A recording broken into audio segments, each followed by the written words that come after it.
DraftKings Sportsbook, an official sports betting partner of the NFL, is officially live. Now you can legally bet on all your favorite sports anytime and anywhere, right here in Ohio with DraftKings. For a limited time, new customers who sign up with code DEFEND and bet $5 or more will receive $200 in bonus bets instantly. DraftKings has the best features, including same-game parlays, player props, and more, with fast and easy payouts right at your fingertips. Download the DraftKings Sportsbook app now. New customers can use promo code DEFEND to get $200 in bonus bets instantly when you place a $5 bet on anything. Only at DraftKings Sportsbook with code DEFEND. Gambling problem? Call 1-800-GAMBLER. 21 and over and physically present in Ohio. Valid one offer per first-time depositors who have not already redeemed $200 in free bets via pre-launch offer. Minimum $5 deposit and wager. $200 issued as bonus bets. Eligibility restrictions apply. See dkng.co/OH for terms.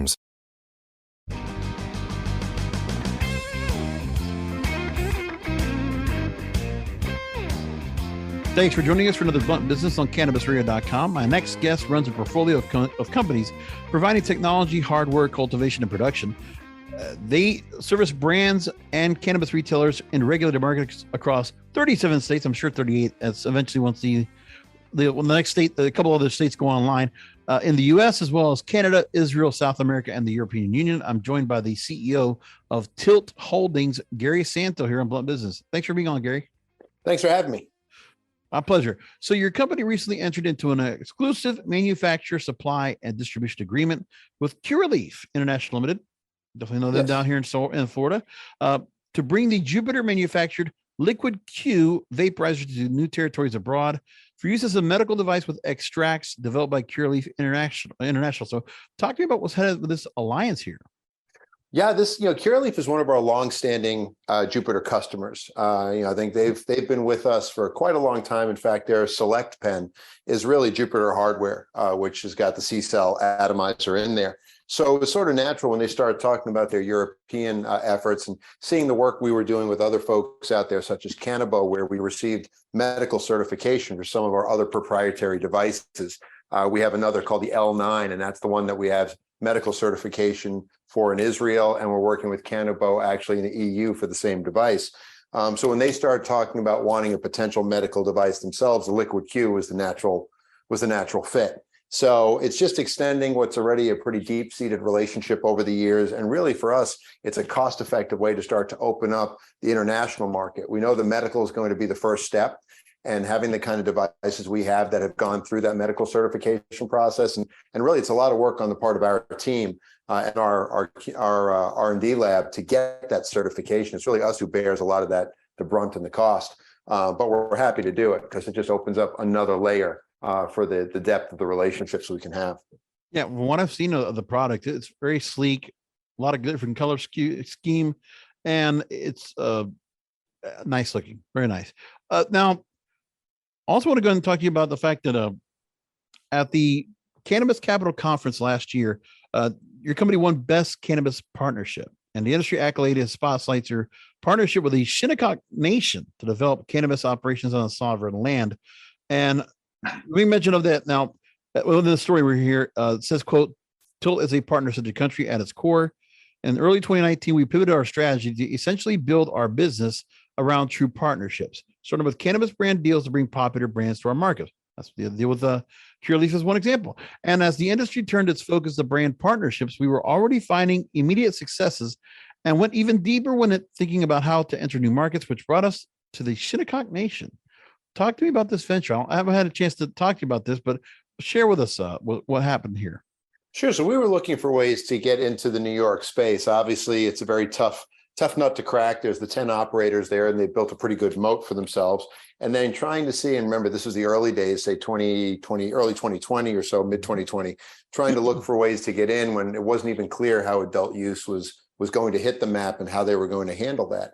So I think around that time, we saw a couple of deals getting done. There's the one that fell apart that MedMen had done that were just outrageously priced deals. And we began to think there's just no cost-effective way to get in because people were spending tens of millions of dollars just for the right to spend tens of millions of dollars to build a facility. Well, an investor connected us to the Shinnecock, and I grew up on Long Island, not that far from their native lands. and used to go out every Labor Day to their powwow that they would do on an annual basis. So I knew of them. I had no idea they were looking to get into cannabis. We had a chance to sit down and talk to the leadership there, and we found out that they had been working on it probably since 2015, 2016, with the help of a group, Connor Green. And the reason they moved so slowly is they wanted to mimic New York State because they always saw wholesale as the play. Now you fast forward to where we are today, and it sure feels like New York State is setting itself up to be a wholesale market with the way they're handling adult use and trying to restrict MSO participation. So it was more prescient than we probably even realized at the time. So they had the land, and it's sovereign land. So technically they could do whatever they wanted on that land. But they've created a cannabis control commission there, and they're working on licensing. They just announced adult use licensing to go along with the medical licensing. And then they have sort of the, I would call it the quote unquote state, the Shinnecock state sponsored Little Beach Harvest. So that is sort of the official cannabis operation for the Shinnecock. They already had that structured and a person in place, passion for the plant, but no real wherewithal on how to turn that into a commercial, successful economic engine. So after sitting and talking with them and understanding the pragmatic approach they took, I mean, if they were not a sovereign nation, if this was just another person who was interested in getting in the space, they would make a heck of a business partner. So it became pretty clear it made a lot of sense to do this. Sat down with them and worked with them for probably a year, just getting designs figured out, trying to make sure we understood where things get placed. Because, on top of the business side of things, you do have to take into account all the cultural aspects, how things get done on an Indian reservation on that sovereign ground. And this is ground they've had for 10,000 plus years. So being respectful, moving at that pace and trying to come up with designs that would work. We were excited to break ground. I just saw a recent picture from yesterday. We've got paving down now. We're laying the foundation. So we're going to start to see a building pop up in the next month or two for the dispensary. And then we'll move on to the cultivation and manufacturing. It's nice to see this kind of story coming to the forefront, because we always hear about social equity so much, especially with New York now and the implementation of adult use cannabis now in their market. But it's one of those things where I never hear that much said about the indigenous, the Native Americans that are in that social equity conversation. Mm-hmm. I don't know if you ever see that or not, but I mean, I always see where it's people that might have been part of the illicit market, they were legacy operators, or they were disenfranchised, or they were incarcerated. But is it surprising sometimes to hear when you don't see where social equity shouldn't it include the indigenous, shouldn't it include the Native Americans, but they're always kind of left out of that conversation? It really should. I mean, social equity at its core is supposed to be as inclusive as possible. And look, it's not about getting necessarily equality, right? No two people on earth are equal, but it's about having equal access to equitable treatment. And that's what's key. And it really shouldn't matter whether you're indigenous, Black, brown, whatever it might be, your gender, all of those things should all be one part of one big, broad social equity conversation. So for us, we're happy to sort of lead the way. And look, there's a lot of risk taking going on. I think that's the challenge that DC probably hasn't figured out yet, that for true social equity to occur, you can't just legislate it, right? Legislation is the start of it, but you've got to have buy-in at core levels, because access to capital, access to business acumen, access to just the knowledge of all the things that we have learned from the regulatory regimes out there, that's all valuable to anybody trying to get into this space. So you just hand somebody a license because you made it, easier for them to get into the license pool. You really haven't done anything there. You've done lip service, because you've got no access to capital. You've got no real wherewithal to potentially stand up a business in one of the most challenging industries out there. So all they've done is set you up for failure. So to me, this was about us taking a risk, and I'm lucky enough to have a board that said, sure, go spend 18 million on something you're never going to own. This will be owned by the Shinnecock forevermore. So, yeah. Plus, also the issues when it comes to tax revenue, they're not even going to worry about the taxes, because they're not whatever taxes are accrued, they don't go to the state; they go to them. Well, yeah, they have to generate their own revenue for all of their own, on land services, right? The police, the fire, any kind of road service, utilities, and everything. So they don't really have an economic engine. I mean, some of the tribes across the country, they went the casino route, right? We've seen that, and that's been an economic engine. But I think the other problem too is how they did it. I mean, you can go into a casino on sovereign land, and it's probably the place where you see the least number of sovereign nation members. They're not necessarily working in them. Some are doing a better job than others, but they have their land and they get their money, but they're not really a part of the business as much as they probably should be. We're working here because the Shinnecock want to be a part of that business. We want to train them to run it and, be able to be a self-sustaining economic engine. I think you make a good point, Gary, because of the fact that if all these different sovereign nations, I'm right now down in my backyard is a Seminole tribe. You think about the fact, or Miccosukee, and I'm just saying, yeah, they're running off of gambling. Gambling's making all the revenue. They're doing just fine with that. So before gambling was able to be allowed and so possible, that tobacco was always very popular. To go ahead and go into a reservation to get tobacco at such a much less rate without the taxes being accrued, it was always made sense to me as to, even before legalization came in, why certain tribes did not want to enter into cannabis. Why wasn't that something that was more popular? I know they wanted to get into hemp in some cases, but not cannabis. And that I always ask myself, why is it that the Native Americans never got a chance to be a part of it? Or I guess, like you said, they wanted the Shinnecock wanted to, but maybe the other tribes just didn't feel the same way. But I always thought cannabis would do well if it was within Native American reservations, and that would be something that would happen. But at least I like what you're doing here. And like I said, that's quite a risk. Like you said, $18 million, and you're not going to see any of it, but like it's the pledge you give out there. That's social equity to me. And that should be definitely in the same conversation, or even more so. I'm going to take us to commercial break. When we come back, I want to talk to you a few things. You've had a couple of chances to go ahead and be quoted on a couple of different headlines. One story from Vox about how is legal weed doomed to be run by big business. I've been talking about that for a while, but we're going to bring that up and other things here with Gary Santo, the CEO of Tilt Holdings. And by the way, if you do like to go ahead and play in the stock market, you can go to the OTC markets and you look for their stock ticker symbol TLLTF. Website is tiltholdings.com. We'll be back with Gary and more questions after this. Rolling into some sponsors, but we'll be right back with more Blunt Business. Time for a quick break to talk about some delicious breakfast options at McDonald's, like a steak, egg, and cheese bagel. Or you can get steak on a McMuffin or biscuit or any other of your favorite breakfast sandwiches. And for even more deliciousness, pair it with a caramel macchiato or one of our other McCafe beverages to make sure your day gets off to a great start. At participating McDonald's, single item at regular price. New customers, download the DraftKings Sportsbook app and use code DEFEND to get $200 in bonus bets instantly when you place a $5 bet on anything. That's code DEFEND. Only at DraftKings Sportsbook. Gambling problem? Call 1-800-GAMBLER. 21 and over and physically present in Ohio. Valid one offer per first-time depositors who have not already redeemed $200 in free bets via pre-launch offer. Minimum $5 deposit and wager. $200 issued as bonus bets. Eligibility restrictions apply. See dkng.co/OH for terms. Welcome back to Blunt Business. I'm here with Gary Santo, the CEO of Tilt Holdings. So before the break, I mentioned the story from Vox. It had a story that was titled, it was published before the new year, Is Legal Weed Doomed to be Run by Big Businesses? As soon as they put weed in there, I'm like, okay, that's some hit piece coming on. But let me just take a couple of things I want to take a passage from this story. President Joe Biden's call to review the classification of cannabis, scheduling a Schedule I illegal drug, contain one glaring pitfall for those who support legalization. According to advocates, declassifying cannabis completely is the only path forward for a legal cannabis marketplace. Reclassifying or simply downgrading cannabis to Schedule II, III, or IV, that would put cannabis on the level of such drugs as oxycodone or ketamine or Valium and topple any hope for recreational sales. It's been a tumultuous year of 2022 for cannabis policy reform in America. They talked about that. Meanwhile, legal sales of cannabis are expected to grow, topping $33 billion by the end of 2022, with new adult use markets in several states, yet cannabis remains illegal under federal law. Against the backdrop, one surprising trend they say here is emerging.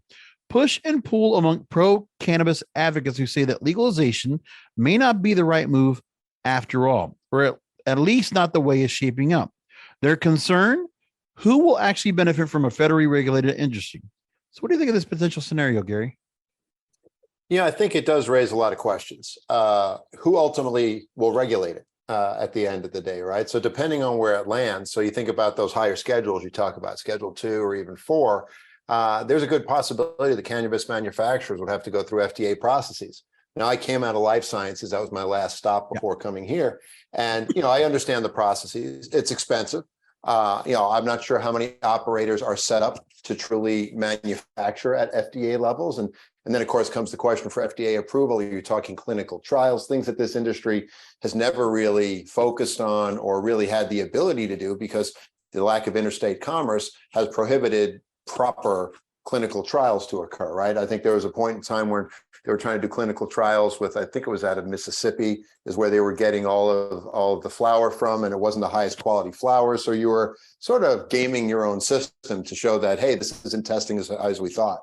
So there's a whole pathway there that be careful what you wish for. If this doesn't get done the right way, you could be trading what is a crazy regulatory state-by-state environment for now a very onerous FDA process. And what does that mean for the broader industry?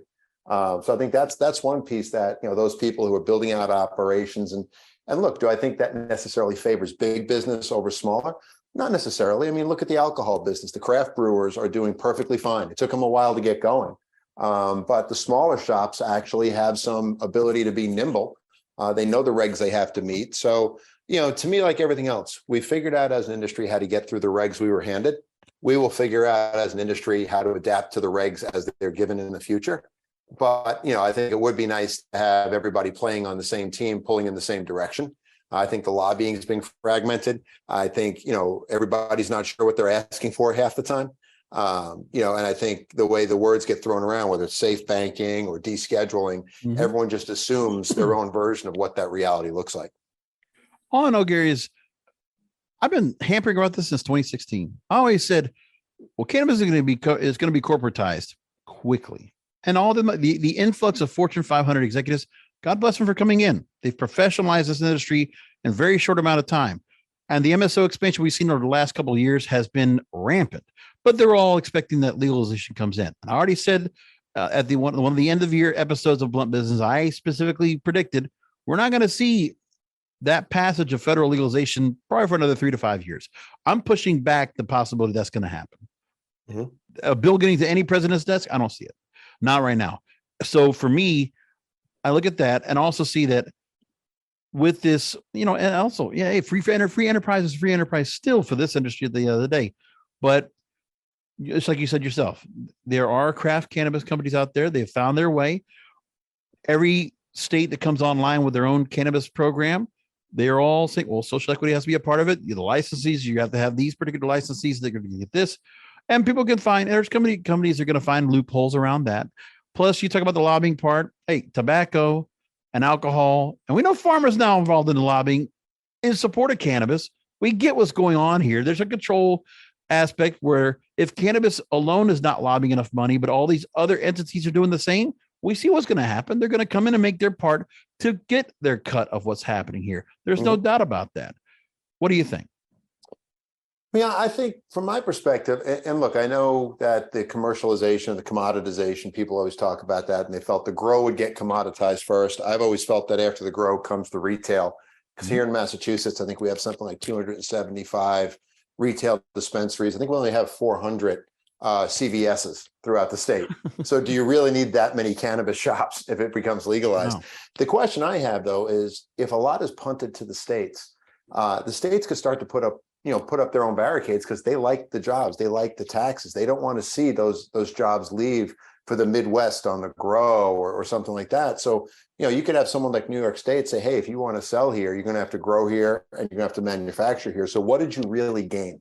Can you have a hub and spoke the way agriculture and specialty manufacturing and specialty retail typically have, where I go to the most temperate climate, I go to where the labor is cheap and transportation is plentiful, and from there I'm going to service the entire country? I don't know that you're going to get that. You might still end up with the same individual state structures that we've had to live with for this long. So the question I sort of have to a lot of these operators is, if you're not profitable yet, what were you hoping for? Where are you going with this? Because if depending how this thing breaks, you may still have to continue to operate the way you're operating now. And look, we've been able to at Tilt centralize a lot of the corporate overhead services, and all of our facilities are within a few hundred miles of each other. So we are able to get some, I would say, structural economies of scale. But I'm still growing independent in Pennsylvania than I am in Massachusetts. It's not like I'm crossing borders here. It's just I'm trying to centralize as much as I can to get as much efficiency as I can. So, I just think that the devil is going to ultimately be in the details. I don't think that legalization becomes this panacea that turns unprofitable massive companies into incredibly profitable companies.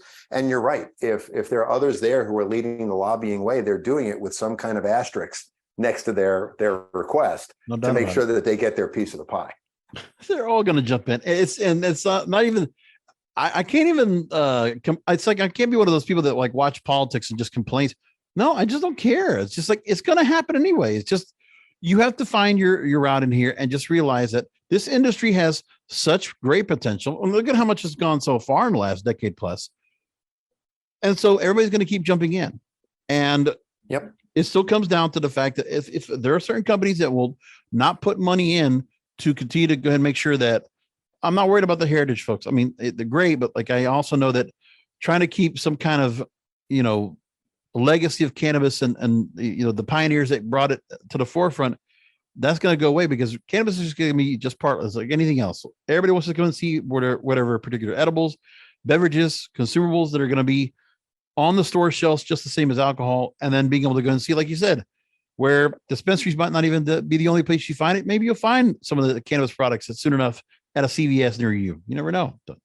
Well, I think it's true. And what's important is what's your reason to exist as a company? So if you're in there, at some point, Coca-Cola gave up the sugarcane fields, right? They did it because they had to, but that wasn't where they felt their future lied. And for us, at Tilt, we've chosen to stay asset light because we know that, the big grow is going to get commoditized and the retail is going to get commoditized, but that in-between space, the specialty manufacturing, the specialty grow, that B2B supplier, I'm agnostic as a result, whether or not we sell online, we sell through independent retailers, we sell through MSOs. I want to make sure I've got the products they all want to carry and that the consumer really wants, and I'll get that to them at a reasonable price. And that's why we do our brand partnerships, because I don't know who Coke and Pepsi are going to be yet. There's a lot of interesting California brands that want to come east. They want to stay independent. We look for guys that have depth of brand so that this way they do have staying power. It's not just celebrity flower or something like that. So, I think we're positioning ourselves that we'll be fine whether you get legalization or not, and whether things get commoditized or not. This is sort of the vision we've had and the way we built the company.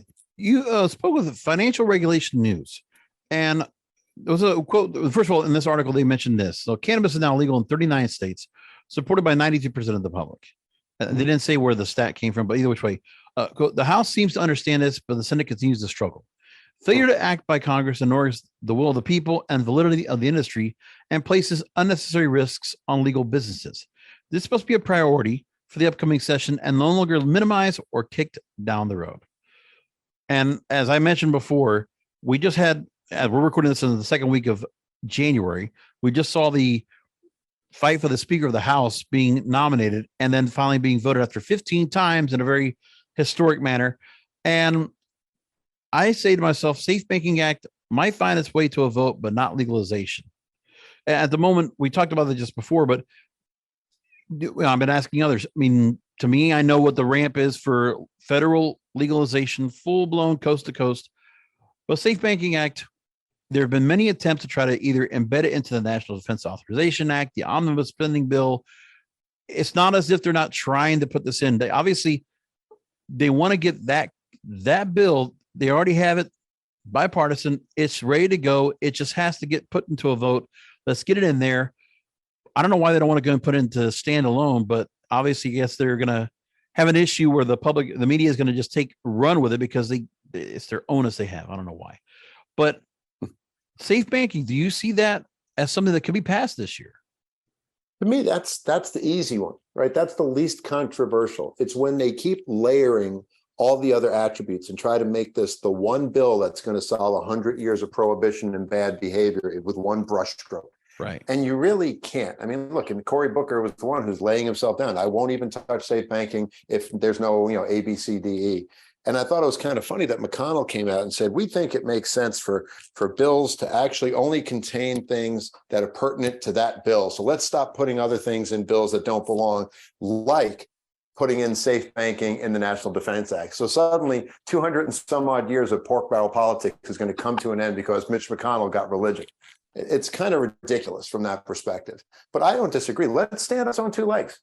And let's Right. remember that perfection cannot become the enemy of progress.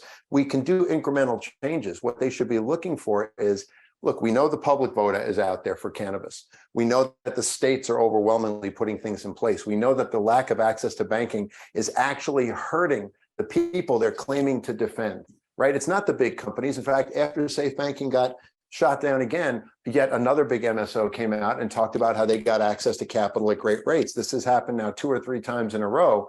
What you're not seeing is the local social equity applicant getting access to any funds, let alone funds at those rates. So there's no real argument against safe banking. Yes, we want more crime by having people driving around with a lot of cash and stores that operate on a cash-only business. Makes no sense. Right. So it's, I'm not sure what they were thinking when they came out, and I think it was Senator Schumer said, we're going to get this done. We're going to get it done the lame duck period. Maybe he thought he was going to lose the Senate. And then suddenly when he didn't, he took his foot off the gas. I can't figure it out. He should have the votes. It doesn't make any sense. They've had a lot of time. Well, many times have they put it through committee? It's passed. They get it over here. And my thing is, I'm looking at myself. I'm like, part of the thing is also it's the media narrative. We have to make that point across. Why, if we have bipartisan support, and definite bipartisan support for cannabis, whether it's legalization, which was co-written, the CAOA or the States Act or whatever there is, the same thing goes for safe banking. Why is the media still behind this whole? Is it just big pharma just spending so much money? Can't get away from the Pfizer ads. So oh, God forbid cannabis gets a chance to be advertising on television or it gets anywhere, because they still have to keep downplaying cannabis. They have to still keep going ahead and letting the Laura Ingrams of the world go ahead and bash, big weed, big weed. We don't care what you think. They don't matter. It's like you want to just say, there's just some kind of sanctimonious, this whole idea that, there's still some kind of resentment towards us, like we're back 3 decades ago. No, it's not. What a big difference this industry is right now. I'm just saying that, but the media wants to keep putting this out there. I guess it's probably because big pharma is still paying them. I don't know. If you discovered this plant today, you'd have 2 to 3 aisles at Whole Foods dedicated to cannabis-based products. Oh yeah, right. The miracle. If you didn't have the prohibition, if you didn't have the counterculture movements and all the different things that became associated with it over time, the crime and all of those pieces, I think then you might have had a different view. So you're kind of starting with one hand tied behind your back. But you sit there and you say, wow, 51%, that's considered a landslide in the political election. You're north of 70+% of the population saying we are for legal cannabis at some level, right? Maybe it's medical, maybe it's adult use, whatever it is, but there's a legalized movement. 70+% of Americans in a country that can't really decide who they want to have for a president, who they want to have for representatives, because look how close all these races are. Yeah, I've always believed that we have a representative government. I'm a political science major at heart. So it's kind of a head scratcher to me how a Senate staring at a 70+% majority saying, please do this, is just saying, no, we know better than you. And we're not going to do this today. We're going to do something else, but we're not going to do this. But I still blame the media for the fact that they're the ones that can go and just confront all these politicians. If this banking act, if the Safe Banking Act comes into play, and all of a sudden here comes all the major news networks deciding to go and report on it with no basis to understand what they're talking about anyway in the first place. Let's just make that point across clear. They're not going to do the benefit of the general public to explain what this does. They're not going to explain the fact that all these major banking institutions, national associations, supporting. They want to work with cannabis companies badly. Obviously, they would love to go and see where the statute 280E would also go away as well. That's also been considered and talked about. We hear all this. And even when there are things that happen, like when President Biden said, we're going to go ahead and, we're going to pardon a number of these federally convicted marijuana offenders, not a peep from the media. Nothing's being said. It's like they have their own thing. They're being paid off by somebody else. And I think that's something that also has to get built into. And also I keep talking about when it comes to media portrayal. So, all these different entertainment companies, we'll keep doing shows that are based on the cannabis stereotype we've been having out there for years. But anything a little more legitimate or professional? No, not at all. We need to be touching that. Nobody's going to watch that. Well, no, it's everybody out there that's doing it. And they're just, you don't even get the conversation about cannabis as an alternative to opioids. which to Right. me is the home run argument for cannabis every day. In fact, that's what got me into this industry. I was working for Columbia Care at the time. Their first dispensary was down in Washington, D.C., of all places. And, they were always talk about how when they looked at the data for their customers, about 60% or so of those customers were HIV positive. They were using cannabis as an alternative to the opioids and benzos that were the standard of care, even though they had to come out of pocket 100%. Because the side effects were much more manageable. The cost was actually less, even though they were paying for 100%. So, and that's how there's got to be someone behind this, because how can we all know there's an opioid crisis. We hear about it. Yet you never hear cannabis in the same conversation on a regular basis through those same news outlets as an alternative. And it's just unfortunate. I think it's a miss, for us not to be able to do more to try to wave that flag to say, why don't we want to do this again? Absolutely. And I'll tell you this too, before we go to go break, and I'm going to make this point across the listeners. Pay attention. With all this going on here, all these different obstacles going into place for cannabis, there's more of an interest of what's happening here, because what's going to go ahead and, in the race of finding legalization, what's going to make it there first? Psychedelics. We've been talking about it here on Cannabis Radio the last year.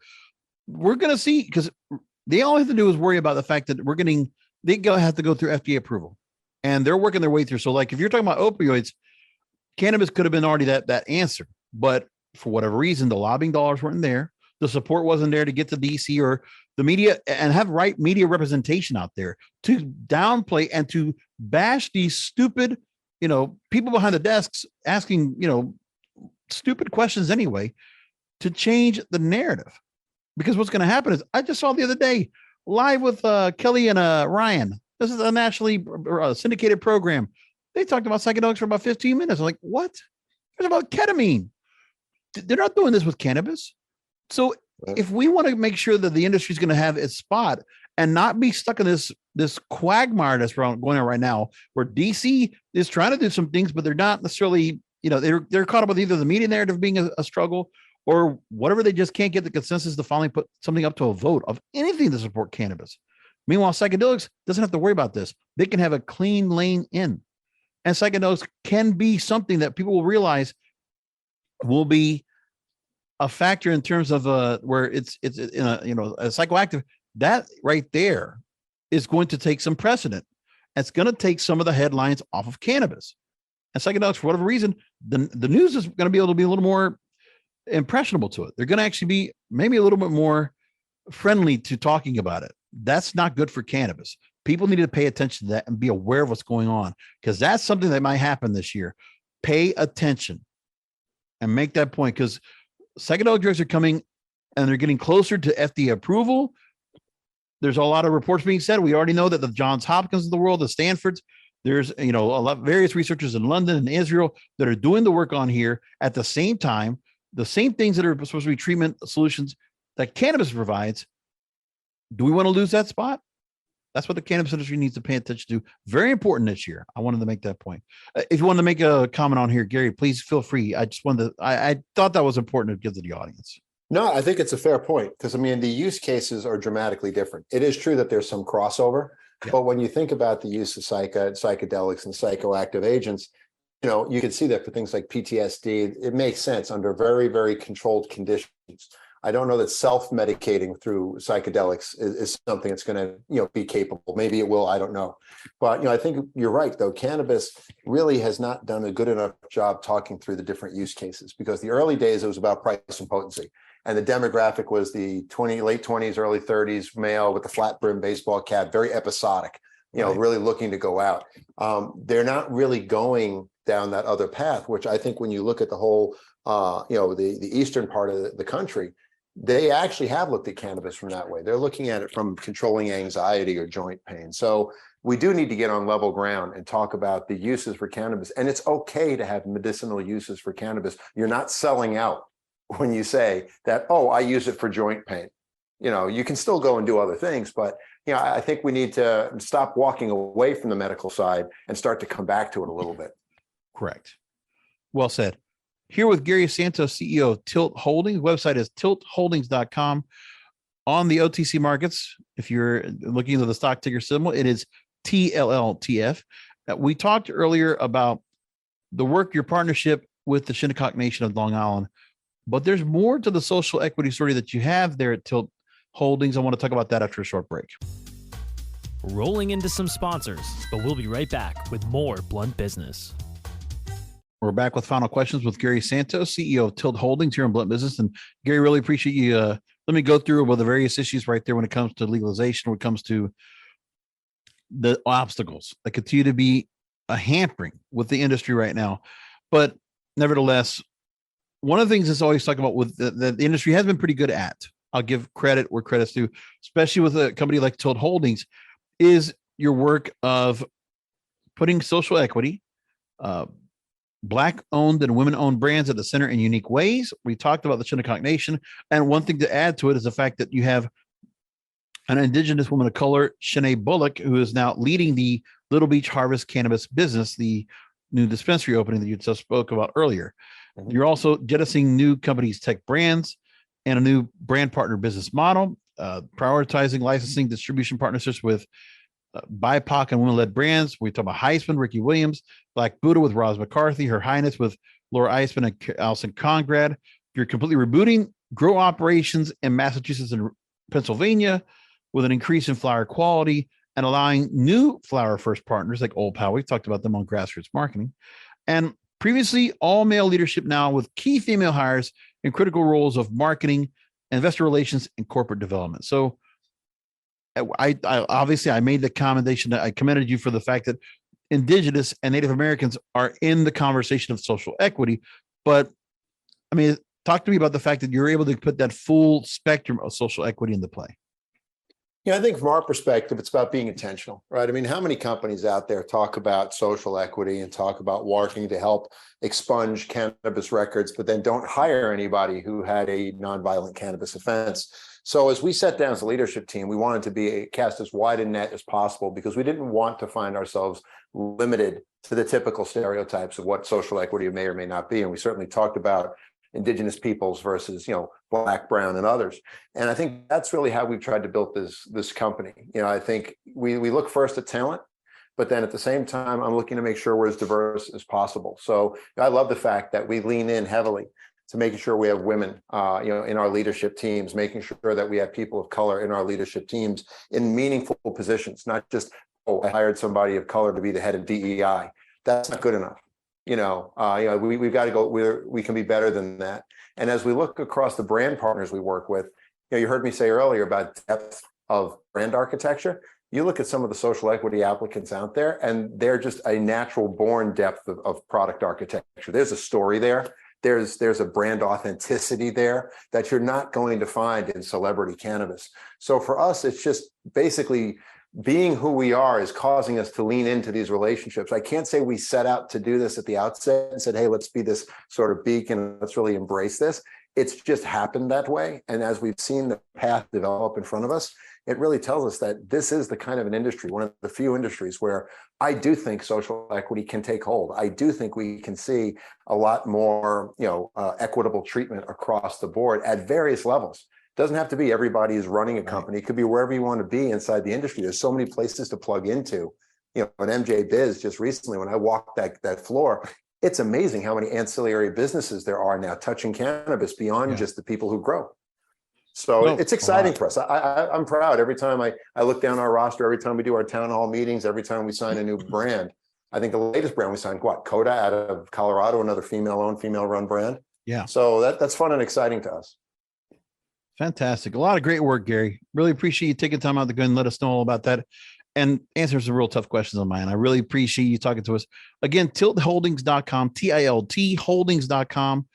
And real quick, for those that want to go ahead and work with you, either from the investor side or just learn more about what's going on, tell us also about any social media that you have out there and anything else that's on the horizon for Tilt Holdings. Sure. I think if you go out to our website, which is www.tiltholdings.com, you can pretty much find all the connection links you might want to have. For investors, you can reach out to our head of investor relations, Lynn Ricci. We're on a number of social platforms. That said, social kind of gets away from me a little bit, so I don't know all the different hashtags we have. But I think you'll find that all on our website. And we're really good, I think, at putting the word out for new partnerships and new developments that we have coming along. I think for a while the company was sort of quiet as it was figuring its way in early 2020. But I think now that we've got our strategy locked and loaded, there's been a pretty steady flow of news. You can sign up for any of our updates from our websites. This way, any kind of press releases or events that we're holding, you'll get notified on. So on the social media and it's on Twitter, it's at @tilt_holdings, at Tilt Holdings on Instagram and LinkedIn. Gary, thanks again for joining us. Oh, my pleasure. Thank you for having me. And thank you, listeners, for listening to another Blunt Business. We'll talk to you next time.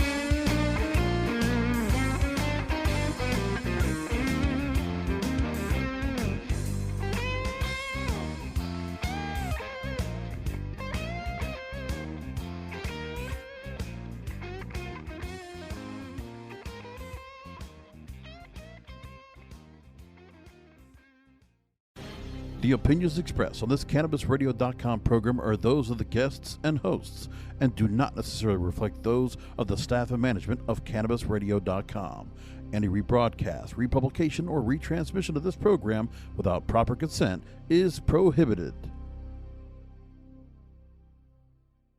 Time for a quick break to talk about some delicious breakfast options at McDonald's, like a steak, egg, and cheese bagel. Or you can get steak on a McMuffin or biscuit or any other of your favorite breakfast sandwiches. And for even more deliciousness, pair it with a caramel macchiato or one of our other McCafe beverages to make sure your day gets off to a great start. At participating McDonald's, single item at regular price.